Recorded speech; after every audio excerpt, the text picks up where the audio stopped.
लोकसभा चुनाव को लेकर सभी दल तैयारी में जुटे हुए हैं। इसी बीच बीजेपी और कांग्रेस भी चुनावी तैयारी में जुटी हुई है। तो वहीं अब समाजवादी पार्टी मैदान में उतरने की तैयारी कर रही है। उत्तराखंड में सपा की नजर प्रदेश की मैदानी भूगोल वाली 2 सीटों पर है।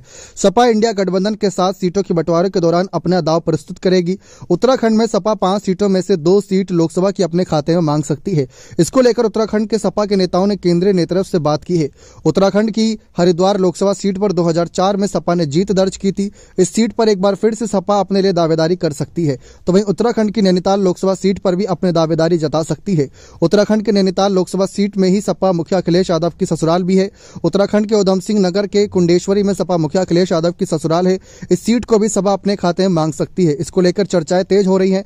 तो वहीं इन चर्चाओं से कांग्रेस की चिंताएं बढ़ने लगी हैं। कांग्रेस के खाते में अगर मात्र 3 सीट आई तो कांग्रेस इन तीनों सीटों पर कैसे चुनाव लड़ेगी, ये अपने आप में सोचने वाली बात है। उत्तराखंड के प्रमुख 2 दल हैं, बीजेपी और कांग्रेस। उत्तराखंड में लोकसभा चुनाव को लेकर चर्चाएं तेज हो चली हैं।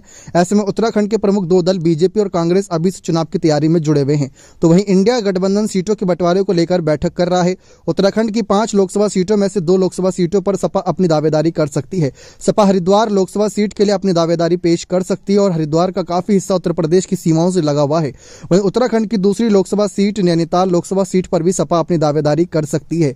इस लोकसभा सीट के अधिकांश हिस्से उत्तर प्रदेश की सीमाओं से लगे हुए हैं। ऐसे में उम्मीद जताई जा रही है कि इस लोकसभा सीट के लिए अपनी दावेदारी कर सकती है। अब देखना यह होगा कि अगर इंडिया गठबंधन के अनुसार सपा इन 2 सीटों पर अपनी दावेदारी करती है तो कांग्रेस मात्र उत्तराखंड की 3 सीटों पर सिमट कर रह जाएगी और ऐसे में इन तीनों सीटों पर अपना उम्मीदवार को लड़ाना और जीतना कांग्रेस के लिए टेढ़ी खीर साबित होगा। चैनल को सब्सक्राइब करके बने रहें। बहुत बहुत धन्यवाद।